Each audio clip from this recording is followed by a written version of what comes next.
razón u otra, no fueron leídos por los filósofos de habla inglesa. Filosofía continental es un término utilizado en los Estados Unidos que se refiere a los pensadores, textos y tradiciones que surgieron en el continente europeo, especialmente en Francia y Alemania, como así también en Dinamarca, Italia, España y demás países. Entonces, en cierta manera, ese es el sentido descriptivo de la filosofía continental. Se trata de individuos originarios del continente o interesados en pensadores del continente a quienes muchos filósofos de habla inglesa, no todos, sino muchos, no comprenden, y cuyo nivel de argumentación parece no estar al nivel del rigor de la filosofía analítica contemporánea. Creo que aquí la mejor respuesta es una respuesta de Wittgenstein. ¿Qué hay en común? Un aire de familia. No hay una sola marca que indique la esencia de la filosofía continental, sino que entre las diferentes tradiciones y pensadores hay relaciones y ello funciona como un aire de familia.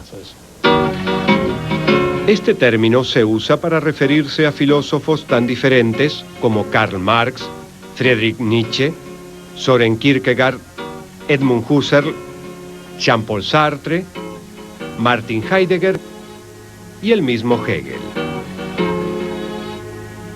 Para Hegel, la filosofía era el conocimiento sistematizado de lo absoluto. Marx señaló que la filosofía debía ser una praxis social y revolucionaria. Según Nietzsche, debía estar al servicio de la vida.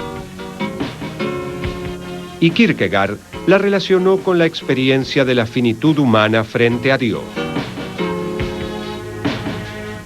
La idea hegeliana del saber absoluto renacerá en parte a comienzos del siglo XX en las investigaciones de Edmund Husserl, quien abrirá el camino al existencialismo de Jean-Paul Sartre y a la pregunta por el ser de Martin Heidegger.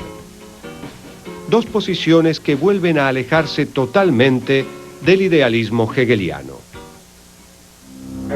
Georg Wilhelm Friedrich Hegel nació en Stuttgart en 1770 y formó parte de una generación de genios alemanes, entre los que se encuentran Beethoven y Goethe.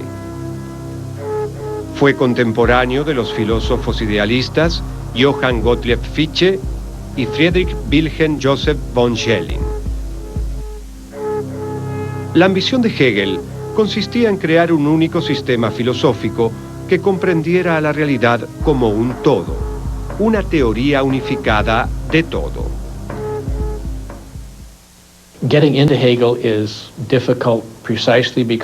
Es difícil entrar en el mundo de Hegel precisamente por su genialidad. Su principal reclamo fue que lo verdadero es el todo. Él es holista y cree que las partes no pueden entenderse como algo aislado del todo al que pertenecen. Y su propio sistema filosófico es un maravilloso ejemplo de ello, precisamente. Lo desarrolló de tal manera que todas las partes permanecen unidas y se relacionan unas con otras, y uno puede acceder por donde sea. Uno está allí adentro, pero de cierta manera, hasta que no ve todo el cuadro, no puede entender completamente cada una de sus partes, y es un cuadro muy grande.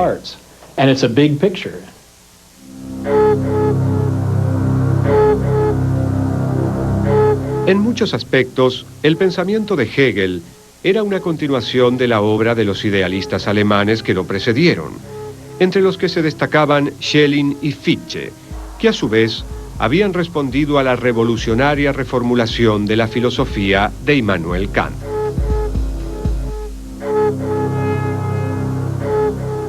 El legado de Kant fue enorme e incluía la noción de que nuestra mente está diseñada para comprender el mundo de la experiencia.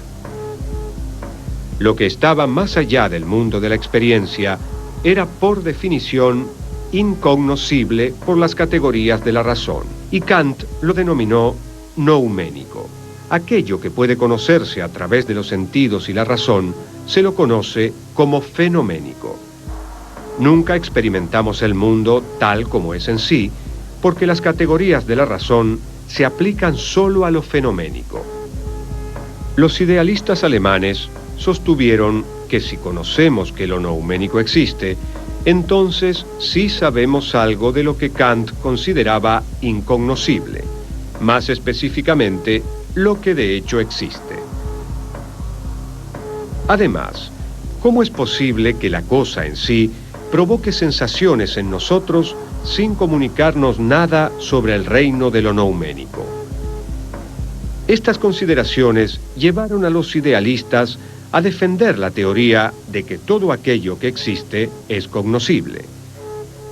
Siguiendo este análisis, Hegel creía que la realidad es racionalidad, que nuestras mentes y los objetos con los que interactuamos diariamente son expresiones del mismo logos o principios de inteligibilidad. Por ejemplo, cuando vemos un lápiz, lo que vemos es el conjunto de ideas que nosotros tenemos sobre ese lápiz. Es amarillo, largo, tiene punta y demás. Estas características, que se llaman universales, no existen independientemente del lápiz, sino que su existencia se produce en el lápiz. No hay un lápiz en sí distinto del lápiz que conocemos. Ampliando el alcance de este análisis, Hegel creía que el mundo como un todo es el autodespliegue del absoluto, que desde una perspectiva teológica se lo conoce como Dios, y que se revela en la naturaleza y en el pensamiento. Hegel lo llama la idea. La idea se desarrolla, se objetiva en el mundo y luego retorna a sí misma, comprendiéndose a lo largo de la historia humana. Por decirlo de algún modo, el universo se piensa a sí mismo en la mente de los hombres. Reconocer la razón como la rosa en la cruz del presente y con ello gozar de éste. Esta visión racional es la reconciliación con la realidad que concede la filosofía.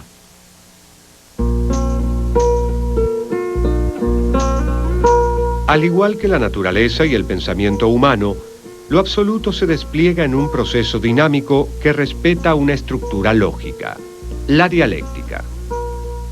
La dialéctica sigue la tendencia natural de la mente de ir de lo general a lo específico. En algunos casos, el primer momento puede describirse como la tesis, cuyo opuesto es la antítesis. El tercer momento es la síntesis, en el cual la idea y su opuesto vuelven a articularse en una nueva tesis, iniciando el proceso nuevamente. La primera tríada dialéctica de Hegel es la del ser, la nada o el no ser y el devenir. Hegel parte del ser puro e indeterminado. Su negación, igualmente indeterminada, es, por supuesto, la nada. El tercer movimiento dialéctico es el devenir, la síntesis del ser y la nada. Algo puede ser y no ser al mismo tiempo solo si está deviniendo. De forma similar, Hegel aplicó la dialéctica a la lógica, a la naturaleza y a todo comportamiento y actividad del ser humano, entre los que se incluye el arte, la religión, la filosofía, la ética y la política. Él consideraba a la historia misma como un proceso continuo de la dialéctica, cuyo resultado final es la libertad. El sistema hegeliano viene a plantear la identidad íntima entre lo absoluto y el espíritu humano. Pero el equilibrio entre los dos términos de esta ecuación es inestable, por lo cual los discípulos de Hegel tendieron a dividirse. Para unos, la tarea de la filosofía era entender al hombre como manifestación divina. Para otros, entender a Dios como producción humana. En la filosofía hegeliana, todo queda conectado, finalmente, en la idea como absoluto. se trata de una gran síntesis conciliatoria. Contra eso lucharán Marx, Nietzsche y Kierkegaard.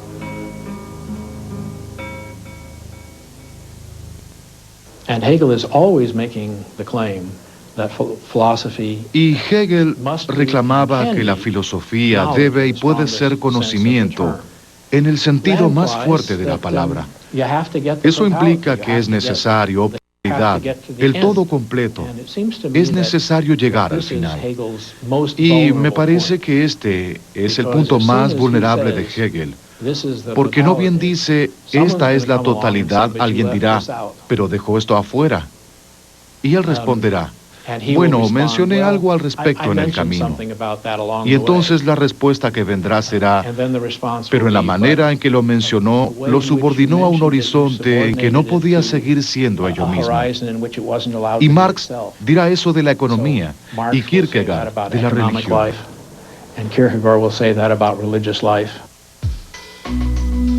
Karl Marx comenzó a capacitarse en el campo del derecho, pero luego pasó a la Universidad de Berlín, donde estudió filosofía. Allí estuvo expuesto al idealismo y a la visión dinámica de la historia que caracterizó a la filosofía de Hegel. Le atrajo la noción hegeliana de que la historia es un despliegue constante hacia la libertad. Sin embargo, Marx creía que el hombre, y no la idea hegeliana, es el verdadero sujeto de la realidad. Hegel había afirmado que todo lo real es racional. La esencia del hombre, para Hegel, se halla en la filosofía, en el arte, en la vida del espíritu. Para Marx, la sola existencia de los obreros industriales contradice esa pretensión. El proletario está urgido por las necesidades materiales de la subsistencia y está excluido del ámbito de la cultura. Para Marx, el sistema hegeliano se realiza solo a nivel del pensamiento abstracto. La racionalidad hegeliana se contradice con la pobreza y la opresión.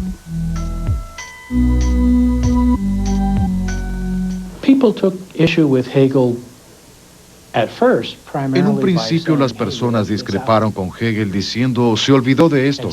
Y Marx dice, usted excluyó a los pobres y a los trabajadores. Los mencionó en un capítulo de Filosofía del Derecho. Advirtió que el capitalismo no puede resolver el problema de la pobreza y luego siguió adelante como si nada hubiese pasado. Pero para las personas que viven en el mundo real, el hecho es que existe la pobreza. Y este sufrimiento nos indica que el mundo no es un lugar racional. Marx creía que la dialéctica de la historia es un proceso que no puede detenerse, sino solo guiarse. La tarea de la filosofía para Marx será ya no la de interpretar el mundo, sino más bien la de guiar su proceso de transformación. Su concepción de la filosofía es rigurosa y muscular, como un motor de cambio y reforma que está totalmente comprometido con la vida de las personas reales. Los filósofos no han hecho más que interpretar de diversos modos el mundo, pero de lo que se trata es de transformarlo. Marx se involucró activamente en la política, publicando gacetillas radicales, ayudando a organizar a los obreros y escribiendo el Manifiesto Comunista para la joven Liga Comunista. Se instaló en Londres, donde vivió con su familia en la pobreza.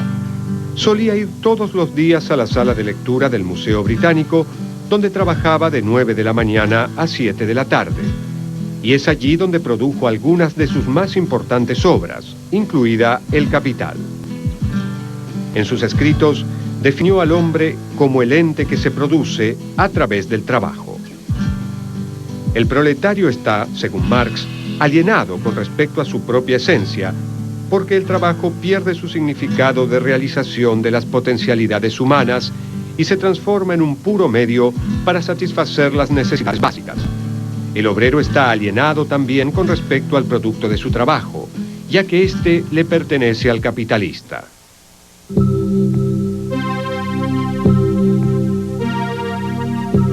Esta alienación se da también en el plano religioso.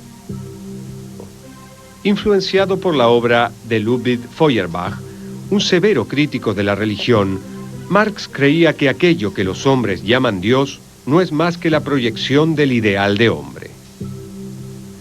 El hombre que no puede realizar su esencia en el mundo real, la realiza en un más allá, y esta fantasía le permite soportar la miseria de su propia vida.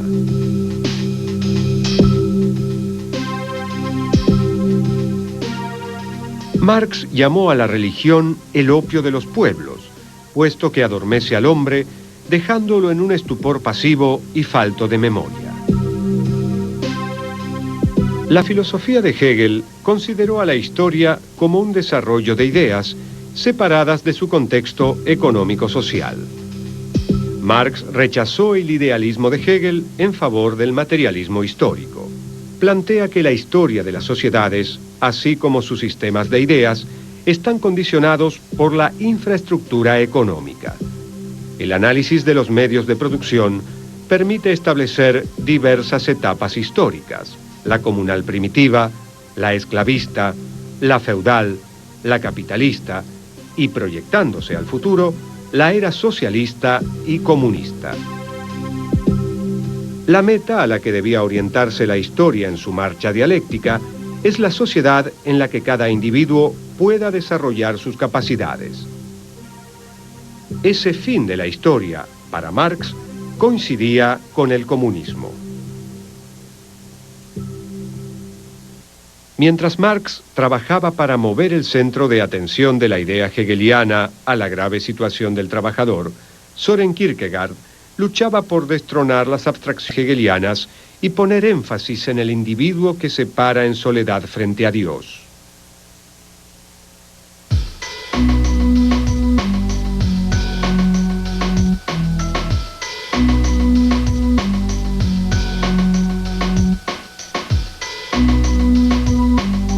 Kierkegaard nació en 1813 en Copenhague y adquirió su formación en filosofía y teología en la universidad de esa ciudad, entre otras.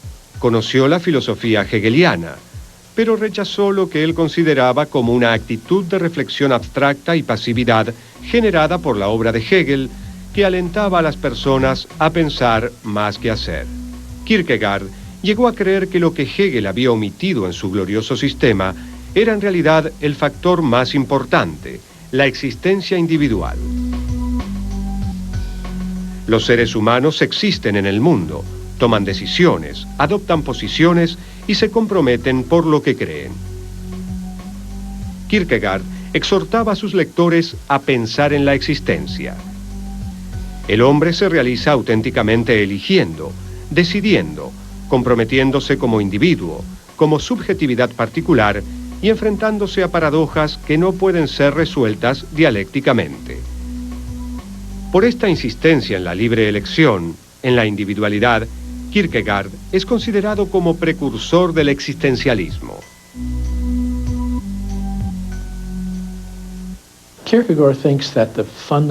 Kierkegaard piensa que la situación humana fundamental es existir ante Dios, de quien recibimos la vida como un regalo y como una tarea. Y siente que esa es una situación muy tensa e intensa para experimentar. Por eso es que sus libros se titulan Temor y Temblor y el concepto de la angustia, entre otros. En cierta manera es fenomenologista, porque quiere echar un vistazo, no a las categorías conceptuales en función de las cuales se podría intentar hacer que todo fuera transparente, sino en función del modo de experiencia humana que consiste en estar totalmente consciente de la existencia ante Dios. Y entonces los relatos sobre personas y situaciones reales adquieren para él una importancia tal que no podrían haber tenido para un pensador como Hegel.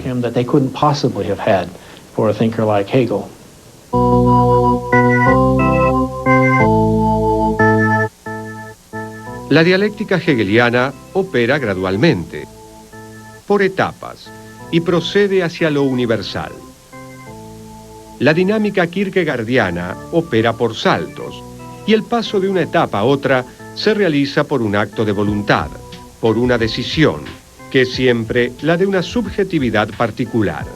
En este proceso de desarrollo humano, Kierkegaard distingue tres momentos: el estadio estético, el ético y el religioso. El estadio estético es el del hombre dominado por la emoción. Es el reino del poeta y del seductor. Su mejor representante es Don Juan, hombre deseoso de experiencia sensual y libre de trabas morales o religiosas, lo que Kierkegaard denomina como el sótano del edificio humano. El estadio ético está representado por el ciudadano respetable y burgués que vive respetando las leyes y costumbres de su sociedad. El hombre ético cree en la posibilidad de la superación moral. Kierkegaard recurre a la imagen de Abraham para mostrar el pasaje del segundo al tercer estadio. Dios pone a prueba a Abraham. Le dice que sacrifique a Isaac, su único hijo. Para el hombre ético, esto es un escándalo. Pero el hombre de fe se relaciona con un Dios cuyas exigencias son absolutas, fuera de toda medida humana. Think about Abraham for a minute. Biblical tradition tells us Pensemos that un Abraham instante is en the father Abraham. of faith. La tradición bíblica nos dice que Abraham es el padre de la fe. Veamos a Abraham en la situación en que Dios le dice: quiero que sacrifiques a tu prometedor hijo, quiero que sacrifiques a Isaac. ¿Cuál de las categorías de la lógica nos permite comprender en algo la situación de Abraham? Para Kierkegaard, la fe es un riesgo, una aventura, un salto en el vacío que debe ser repetido constantemente. ¿Es el hombre de fe el único que está destinado a la salvación? No necesariamente. Kierkegaard, que era luterano, creía que solo la gracia divina podía salvar al hombre. Este solo puede tratar de ser digno de la gracia, pero no la puede provocar. El más puro de los hombres, al fin y al cabo, no es más que un pecador, pues el pecado consiste en el simple estar ante Dios.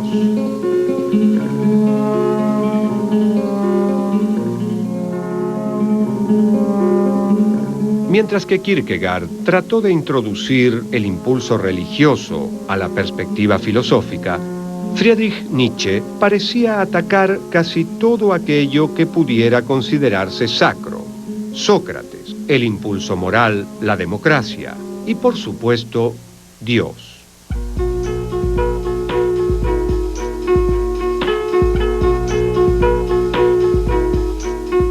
A los 24 años fue nombrado profesor de filología en la Universidad de Basilea.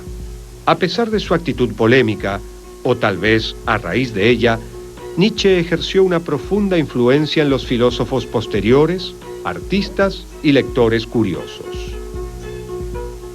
Nietzsche is very difficult to, or has been very difficult to bring into. Nietzsche ha sido muy difícil de presentar, en parte porque escribe de una manera tan diferente. Su modo de escribir es personal, intenso, lleno de hipérbolas, exageración, expresiones literarias. Escribe poesía, aforismos, libros desorganizados. No produce argumentos de la manera en que uno espera que los filósofos lo hagan. Es diferente de Hegel, quien, si bien es notablemente oscuro para todos, todavía puede reconocerse por los argumentos utilizados y es un pensador muy radical. Hoy en día se lo considera parte de nuestro sentido común. Su popularidad es asombrosa, está en todas las librerías, sin importar dónde. Encontrarás a Nietzsche en los estantes. Nietzsche rechaza la cultura moderna occidental, la cual considera al servicio de la ciencia, la erudición y la metafísica superficial. Toda la cultura occidental, basada en principios platónicos y cristianos, está diseñada para obligar a los hombres a colocar sus esperanzas en trasmundos, mundos alejados de la vida misma. La naturaleza opresiva de estos principios así se los llame idea, causa primera, primer motor o como fuere, llevó a Nietzsche a afirmar que Dios ha muerto. La muerte de Dios marca una nueva época en la historia humana, la consumación del nihilismo.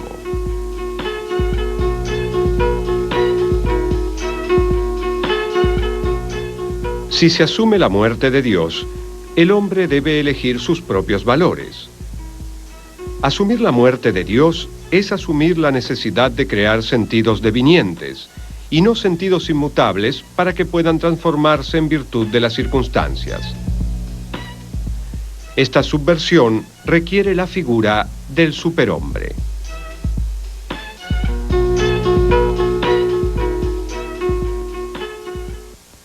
El hombre es una cuerda tendida entre el animal y el superhombre, una cuerda sobre un abismo, un peligroso pasar al otro lado, un peligroso caminar, un peligroso mirar atrás, un peligroso estremecerse y pararse. La grandeza del hombre está en ser un puente y no una meta. Lo que en el hombre se puede amar es que es un tránsito y un ocaso. El superhombre no es una magnificación ni una potenciación del hombre normal. Supone su transformación radical, pues es quien puede aceptar el carácter azaroso de la existencia y declarar su amor por la vida en todos sus aspectos, aun los más terribles.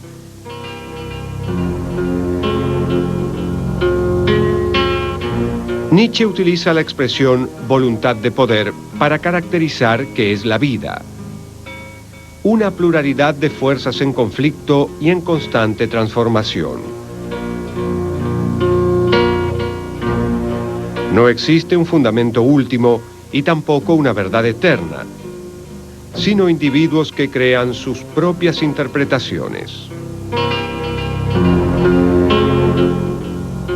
Nietzsche consideraba que el hombre ideal representa un equilibrio perfecto entre dos impulsos que compiten dentro del individuo: el apolíneo y el dionisíaco.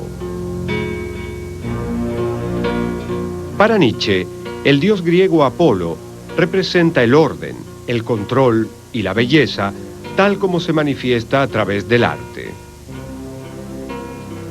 Dionisio, el dios del vino y la rebeldía, representa el deseo de traspasar los límites del yo para sumergirse en la vida universal.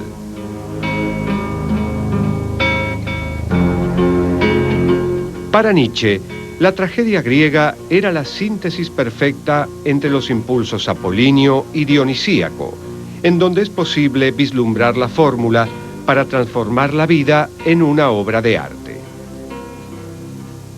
A lo largo de su obra, en la que se incluye Así habló Zaratustra, El origen de la tragedia, Más allá del bien y del mal y La voluntad de poder, Nietzsche expuso un modo distinto de hacer filosofía, tanto en sus aspectos destructivos de la tradición como en los afirmativos. Para ello escribió prosa filosófica, poseedora de una notable belleza y fuerza, y que abordaba temas fundamentales sobre los valores humanos.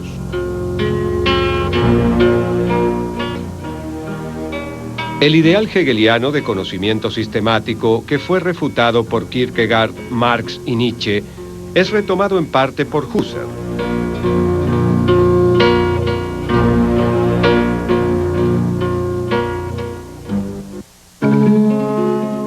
Edmund Husserl nació en 1859 en Moravia, por ese entonces provincia del Imperio Austrohúngaro. Se recibió de doctor en matemáticas, pero pronto se volcó a la filosofía y su obra tuvo una gran influencia en la filosofía de la mente, la ciencia cognitiva y la literatura. Fue conocido más que nada como el padre de la fenomenología. Husserl was trying to develop in phenomenology a presuppositionless. Husserl quería desarrollar en la fenomenología un modo de conocimiento sin presuposiciones. Las reacciones contra Hegel que surgieron en el siglo XIX remarcaron el carácter de ubicación y perspectiva del conocimiento y su relatividad según el contexto. Y Husserl rechazaba todas las formas de relativismo, y para él las más preocupantes eran el psicologismo y el historicismo. La idea de que nuestro pensamiento depende de ciertos accidentes psicológicos o contingencias históricas. En respuesta a las reacciones contra Hegel, él quería volver a una especie de absolutismo cartesiano, una especie de certeza cartesiana. Ese era su proyecto.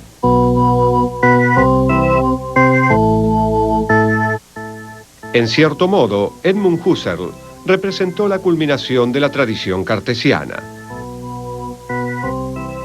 Su objetivo era el de crear una filosofía que estuviera dirigida solo hacia los objetos y los hechos en sí, es decir, tal como se dan en la experiencia real y la intuición. Comenzando al igual que hizo Descartes, con la experiencia de la conciencia, Husserl concluyó que lo distintivo del pensamiento humano es que toda conciencia es conciencia de algo. Esta característica es lo que Husserl llama intencionalidad. Todo ser de la conciencia es una vivencia intencional. Dejando de lado todo supuesto, dice Husserl, es posible limitarse a la descripción de lo que se muestra en tales vivencias, hallando así dos elementos correlativos, lo intencionado y el acto intencional. Estos elementos se pertenecen mutuamente y no pueden ser pensados fuera de esa relación. Dicho de otro modo, tanto el mundo como la conciencia solo pueden pensarse en su referencia mutua, igual que los polos de un campo magnético. Para mí el mundo no es más que aquello de lo que soy consciente y lo que aparece como válido en diversos actos del pensamiento. El sentido y la realidad total del mundo descansa en forma exclusiva sobre dichos actos. Toda mi vida mundana está dirigida por ellos. No puedo vivir, ni tener experiencia, ni pensar, ni valorar, ni obrar dentro de ningún otro mundo, sino aquel cuyo sentido y verdad procedan de mí mismo.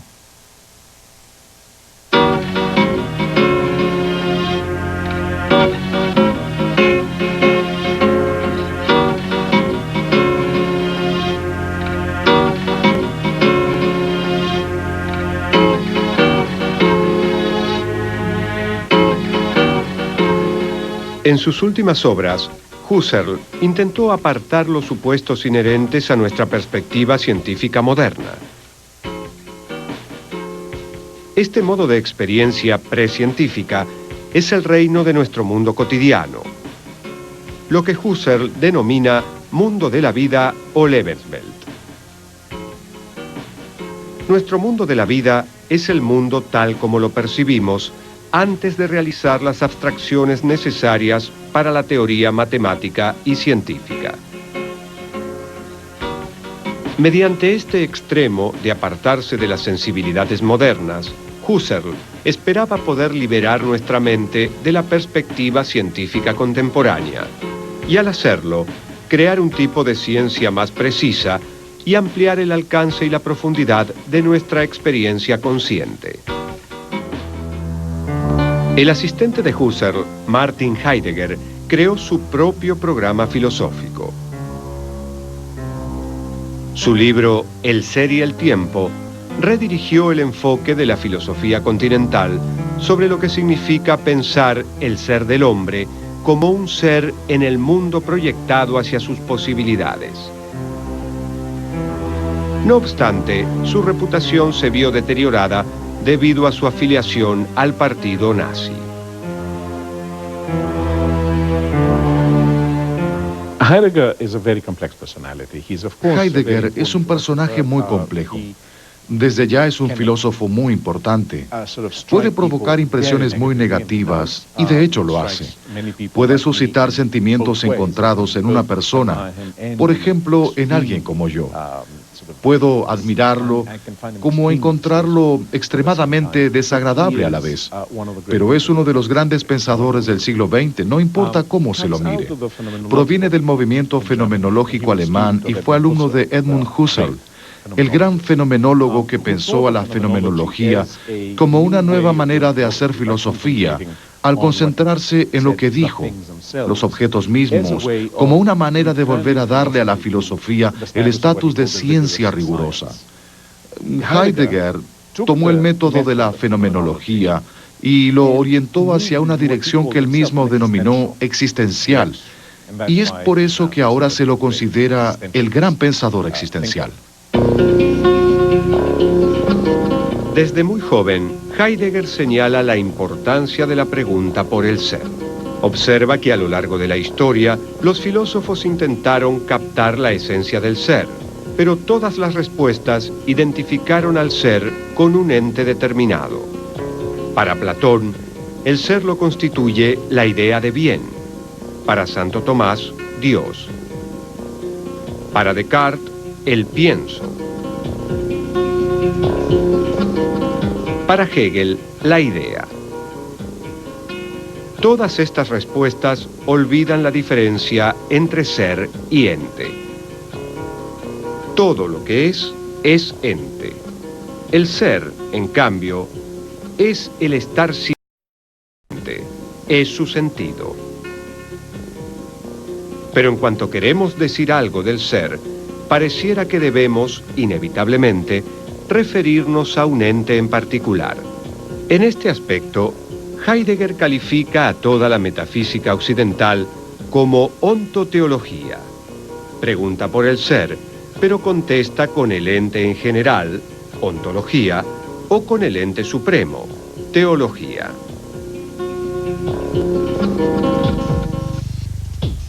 Heidegger afirmaba que hay diferentes modos de ser. El modo de ser del hombre es lo que Heidegger denomina en alemán Dasein. La palabra, que habitualmente significa existencia, puede traducirse también como ser ahí, o mejor, el ahí del ser. El hombre es el lugar del ser, en la medida en que es el ente privilegiado que se pregunta por el ser, y de algún modo sabe del ser. Este saber tiene ante todo un carácter práctico. El carpintero sabe del ser del martillo en el hecho mismo de utilizarlo, aun cuando ese saber no sea traducido a términos conceptuales. Este ente que somos, en cada caso, nosotros mismos, y que tiene, entre otros rasgos, la posibilidad de ser del preguntar, lo designamos con el término Dasein.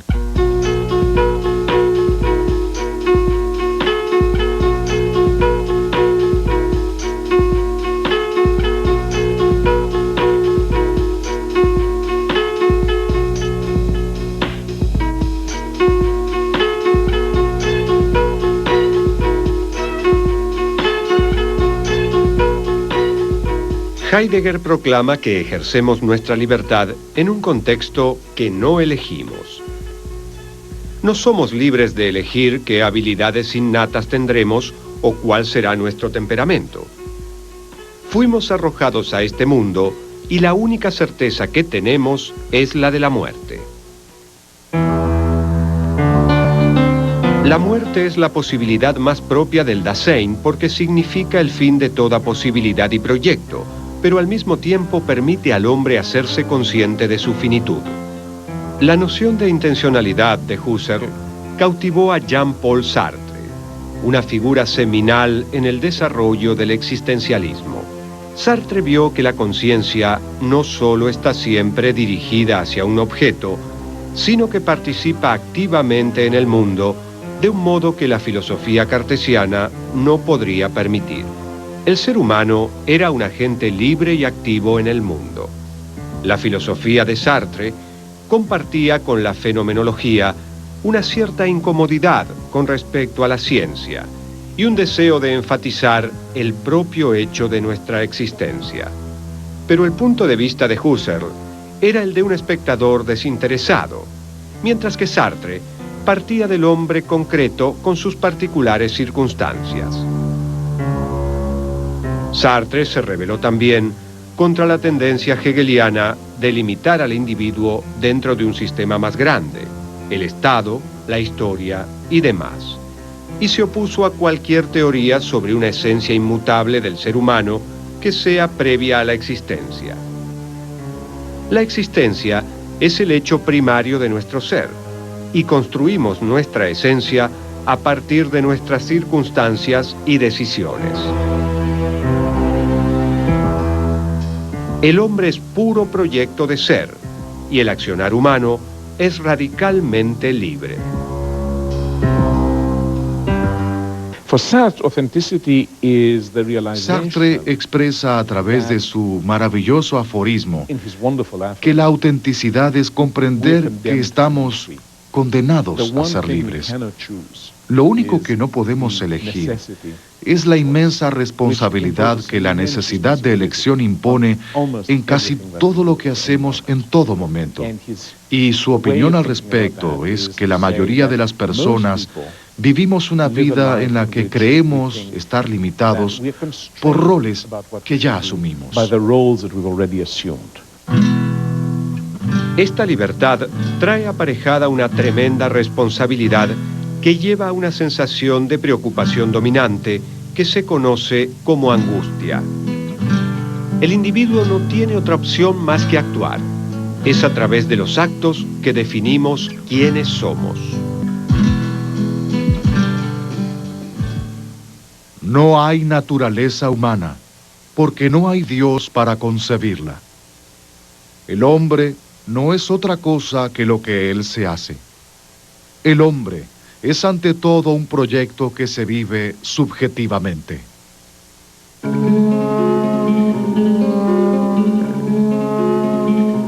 Además de su libro El ser y la nada y otros textos filosóficos, Sartre fue un exitoso dramaturgo y novelista. Se le otorgó el Premio Nobel de Literatura en 1964, pero se negó a aceptarlo, temiendo que lo convirtiera en una institución.